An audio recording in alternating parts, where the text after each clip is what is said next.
Hello నేను శేషరావు. చైనాలో హల్చల్ చేస్తూ ఉన్నటువంటి ప్రాణాలు తీస్తున్నటువంటి ప్రాణాంతిక వైరస్ హెచ్ఎంపివి అనేటువంటి వైరస్ ఇప్పుడు కరోనా కంటే బలమైనటువంటి వైరస్గా చెప్తూ ఉన్నారు. అది భారతదేశంలోకి ఎంటర్ అయిపోయింది.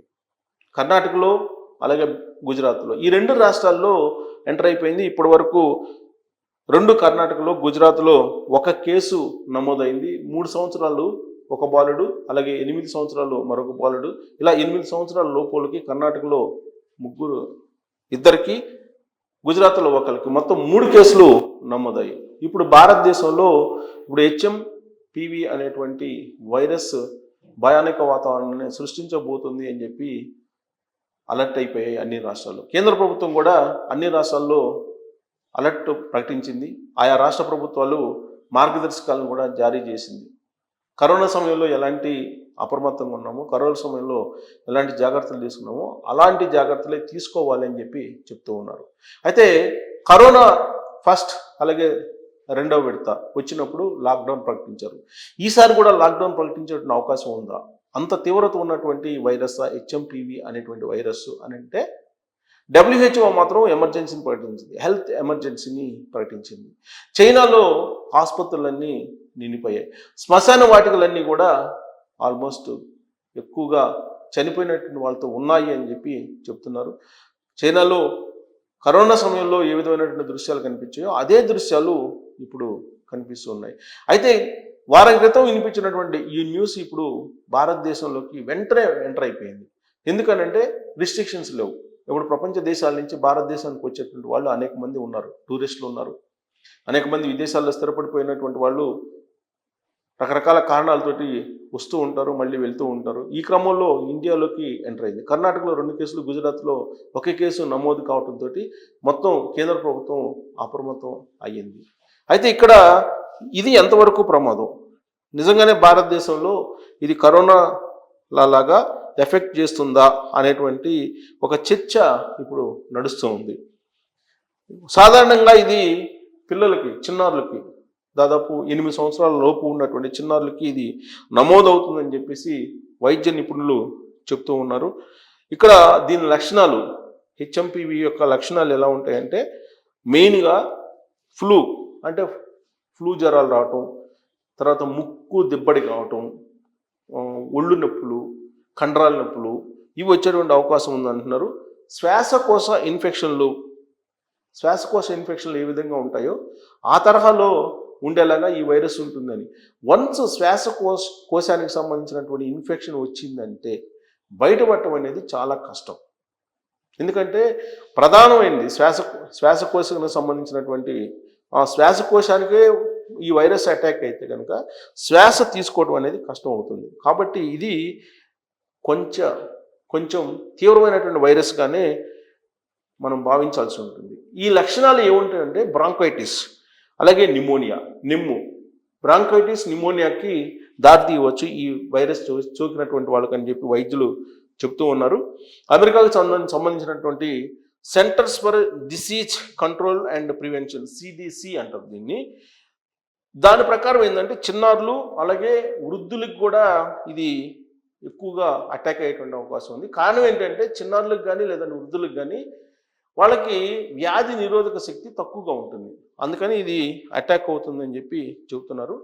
ఇక్కడ చైనాలో హ్యూమన్ మెటానియో వైరస్, హెచ్ఎంపివిని హ్యూమన్ మెటానియో వైరస్ అంటారు దీని కారణంగా శ్వాసకోశ వ్యాధులు వచ్చి విజృంభిస్తుంది. అక్కడ కంట్రోల్ లేదనేది వార్తలు వస్తున్నాయి. ఇప్పటికే భారతదేశం కూడా ఆ విషయాన్ని తెలుసుకొని అప్రమత్తం అయింది. ఇటీవల కాలంలో director of health services, DGHS, ఇది ఒక మీటింగ్ కూడా ఏర్పాటు చేసుకుంది, మానిటరింగ్ కూడా చేసింది. దీనికి సంబంధించినటువంటి జాయింట్ మానిటరింగ్ గ్రూప్ JMG అనేది మానిటరింగ్ కూడా చేస్తుంది. ప్రస్తుతం వింటర్ సీజన్, ఈ వింటర్ సీజన్లో సహజంగా కొన్ని ఫ్లూలు వస్తూ ఉంటాయి, అలాగే ఈ నిమోనియా లాంటివి కూడా వస్తూ ఉంటాయి. బట్ దానికి ఈ వైరస్ యాడ్ అయింది కాబట్టి కొంచెం ప్రమాదకరం అని చెప్పి భావిస్తూ ఉన్నారు. సో చైనాలో అయితే ఇన్ఫ్లుయెంజా అంటే వచ్చే వైరస్లు, ఇన్ఫ్లుయెంజా, RSV, HMPV ఈ వైరస్లు వ్యాప్తి చెందుతున్నాయి అని అంటున్నారు. సో భారతదేశం టోటల్గా అంత ఆందోళన చెందాల్సిన అవసరం లేదని చెప్తూనే అత్యవసరమైన పరిస్థితిని మాత్రం అనౌన్స్ చేశారు. అత్యవసరమైన మీటింగ్ కూడా పెట్టుకున్నారు నరేంద్ర మోడీ గారు. సో ముందు జాగ్రత్త చర్యలు తీసుకోవాలని చెప్పి వివిధ రాష్ట్రాలకు కూడా ఆదేశాలు జారీ చేశారు. ఒకవేళ శ్వాసకోశ వ్యాధులు అనుకోకుండా పెరిగితే సంసిద్ధంగా ఉండాలి అనేటువంటి అభిప్రాయాన్ని వ్యక్తం చేశారు. వాస్తవంగా కరోనా సమయంలో కూడా అది భారతదేశానికి రాదు, అదంత పెద్ద ఎఫెక్ట్ చేయదు, భారతీయుల్లో వ్యాధి నిరోధక శక్తి ఎక్కువ ఉంటుంది కాబట్టి కరోనా పెద్ద నష్టం చేయదు అని చెప్పి ప్రచారం చేశారు. ఒకనొక సమయంలో అయితే కేసీఆర్ అయితే అదేముంది పెద్ద అసలు రాదు మనకు వైరస్, మన ఎండ తీవ్రత ఎక్కువగా ఉంటుంది, మన 33 డిగ్రీలు ఉంటుంది కాబట్టి అసలు వచ్చేటువంటి ప్రసక్తి లేదని చెప్పారు. ఆ తర్వాత ఒక గుళికేసుకుంటే పోద్దని చెప్పారు. సేమ్ ఇదే తరహాలో అసలు బ్లీచింగ్ కొట్టుకుంటే రాదు వైరస్, కరోనా వైరస్ అని చెప్పి అప్పట్లో ఆంధ్రప్రదేశ్ ముఖ్యమంత్రిగా ఉన్నటువంటి జగన్మోహన్ రెడ్డి గారు చెప్పారు. అటు కేసీఆర్ తెలంగాణ ముఖ్యమంత్రిగా ఉన్నప్పుడు కానీ, ఆంధ్రప్రదేశ్లో జగన్మోహన్ రెడ్డి గారు ముఖ్యమంత్రిగా ఉన్నప్పుడు కానీ కరోనా వైరస్ గురించి ముందుగా అప్రమత్తం చేయలేదు. కేంద్ర ప్రభుత్వం లాక్డౌన్ పెట్టినప్పటికీ కూడా ఈ రెండు రాష్ట్రాల ముఖ్యమంత్రులు తీసుకోవాల్సినటువంటి చర్యలు తీసుకోకపోగా అదంత పెద్ద భయంకరమైనటువంటి వైరస్ కాదు, ప్రమాదకరమైన వైరస్ కాదు, ఒక గుళికేసుకుంటే పోతుంది, బ్లీచింగ్ వేసుకుంటే రాదు అని చెప్పారు ఇద్దరు. కానీ సీన్ కట్ చేస్తే కరోనా ఫస్ట్ విడత అలాగే రెండో విడత కొన్ని వేల మంది చనిపోయారు, అటు ఆంధ్రప్రదేశ్లో కానీ ఇటు తెలంగాణలో కానీ. ప్లస్ ఆసుపత్రులకు సంబంధించి కొన్ని లక్షల రూపాయల బిల్లు, కోట్ల రూపాయల బిల్లు కూడా వేసినటువంటి ఆసుపత్రులు ఉన్నాయి. దీని అంతటికి కారణం ఏంటంటే రాష్ట్ర ప్రభుత్వాలు ముందుగా అప్రమత్తం కానందువల్ల. అప్పట్లో స్టాలిన్ ముఖ్యమంత్రిగా ఉన్నాడు తమిళనాడు ఇప్పుడు కూడా ముఖ్యమంత్రిగా ఉన్నారు. ఆయన మొత్తం ప్రభుత్వ ఆసుపత్రుల్ని గవర్నమెంట్ ఆసుపత్రులని పరిధిలోకి ప్రైవేట్ ఆసుపత్రులను కూడా తీసుకొచ్చారు. దాంతో మీకు తమిళనాడులో కరోనా కేసులు వచ్చినప్పటికీ కూడా ట్రీట్మెంట్ తక్కువ ఖర్చుతో అయిపోయాయి. కానీ ఆంధ్రప్రదేశ్ తెలంగాణ ప్రభుత్వాలు ఏం చేసినాయి అంటే కార్పొరేట్లకి ద్వారాలు బార్లాగా తెచ్చేసాయి. దీంతో పేదలేమో చనిపోయారు ట్రీట్మెంట్ లేక, పెద్దలేమో కోట్లాది రూపాయల బిల్లులు కట్టి సేవ్ అయిపోయారు. సో ఇలాంటి పరిస్థితి రాకుండా ముందస్తు జాగ్రత్తలు తీసుకోవాలని చెప్పేసి కేంద్ర ప్రభుత్వం అలర్ట్ చేసింది. ఈ క్రమంలో తెలుగు రాష్ట్రాలు అప్రమత్తం కావాల్సి ఉంది. ప్లస్ ఈ వైరస్ ఎంత ప్రమాదం అనే దాన్ని ఇప్పటి వరకు బయట పెట్టడం లేదు. ఈవెన్ ప్రపంచ ఆరోగ్య సంస్థ WHO కూడా బయట పెట్టడం లేదు. ఎందుకనంటే చైనాలో ప్రారంభమైనటువంటి ఈ వైరస్ దాని తీవ్రత ఎంత అనేది చైనా నుంచి న్యూస్ రావాలి. కానీ చైనాలో న్యూస్ బయటికి రాదు తొందరగా, చైనా వాళ్ళు న్యూస్ బయట రానివ్వరు. సో కాబట్టి ఇప్పటికే శరవేగంగా వ్యాప్తి చెందుతుంది. ఆ శరవేగంగా వ్యాప్తి చెందుతున్న వైరస్ ఇండియాలోకి ఎంటర్ అయింది. ఇండియాలో జనసాంద్రత ఎక్కువగా ఉంటుంది, బట్ దీని వ్యాప్తి కనుక ఎక్కువైతే హాస్పిటల్స్ కూడా పట్టినటువంటి పరిస్థితి.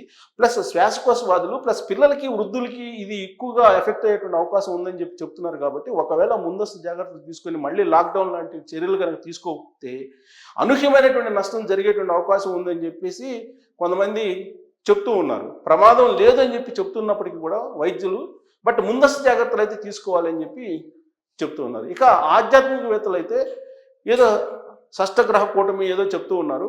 ఈ కూటమి ఇది వచ్చినప్పుడు భౌగోళికంగా కొన్ని మార్పులు జరుగుతాయి, దాంతో చాలా భారీ నష్టం జరిగే అవకాశం ఉందని వాళ్ళు చెప్తూ ఉన్నారు.